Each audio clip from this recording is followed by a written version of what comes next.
Eu sou Mário Persona e essas são as respostas que eu dei aos que me perguntaram sobre a Bíblia.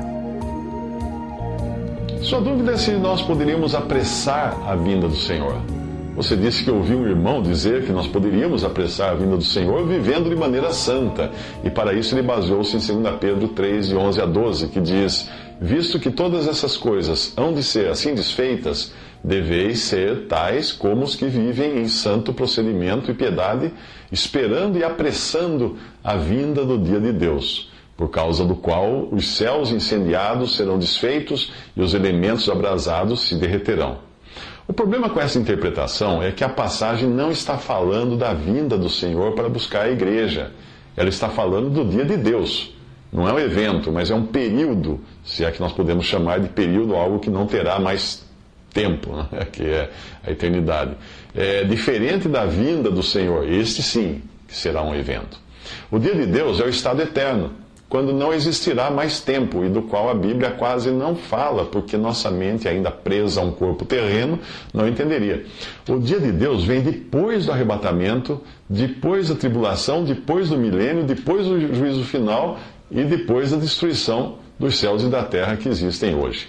Repare também que o versículo não diz apressando a vinda do dia de Deus, quando os céus incendiados, etc., mas diz apressando a vinda do dia de Deus, por causa do qual os céus incendiados, etc., etc. O dia de Deus vem porque antes ocorreu a destruição do universo que nós conhecemos, que são os céus incendiados.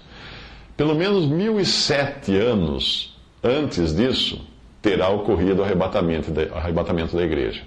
O versículo 13 confirma que o apóstolo está falando do estado eterno, quando ele diz: nós, porém, segundo a sua promessa, esperamos novos céus e nova terra, nos quais habita a justiça.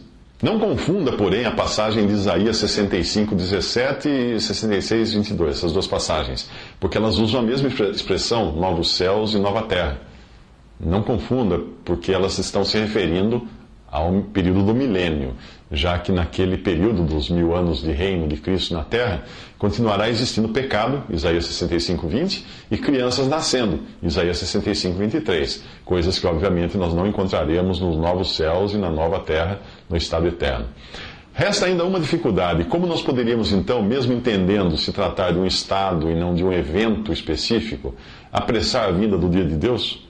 Eu acredito que a resposta esteja no início do capítulo e tem outra, com outra também dos evangelhos.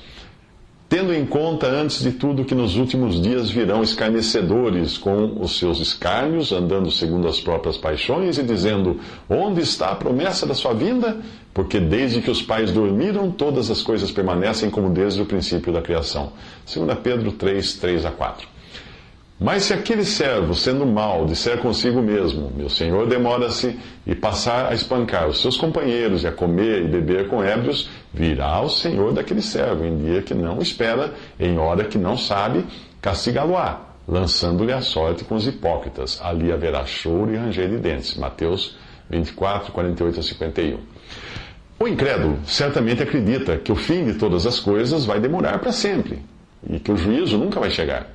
Mas o crente sabe que essas coisas estão logo ali.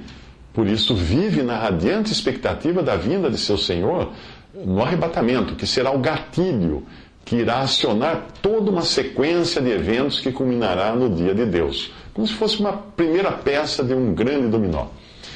Veja o contraste da passagem assim, da expectativa do incrédulo, com as passagens que mostram a expectativa do crente. Por exemplo, Hebreus 10, 37. Porque ainda dentro de pouco tempo, um pouquinho de tempo, como diz outra tradução, aquele que vem virá e não tardará. Essa é a esperança do crente. 1 Coríntios 15, 52. No momento, num abrir e fechar de olhos, ao ressoar da última trombeta, a trombeta soará, os mortos ressuscitarão incorruptíveis e nós seremos transformados.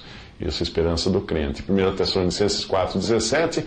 Depois nós, os vivos, os que ficarmos, seremos arrebatados juntamente com eles, entre nuvens, para o encontro do Senhor nos ares, e assim estaremos para sempre com o Senhor.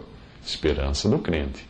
Apocalipse 22, 16 a 20. Eu, Jesus, enviei o meu anjo para vos testificar estas coisas às igrejas. Eu sou a raiz e a geração de Davi, a brilhante estrela da manhã. O Espírito e a noiva dizem: vem.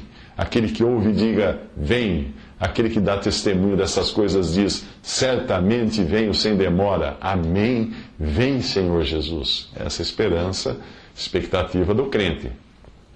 Evidentemente, aqueles que estão esperando pelo cumprimento das profecias feitas a Israel, que incluem uma porção de coisas, como a volta do povo judeu a Israel, as catástrofes mundiais previstas para a grande tribulação, a vinda do anticristo, etc, etc. Os que estão esperando essas coisas não podem viver na expectativa da vinda do Senhor a qualquer momento.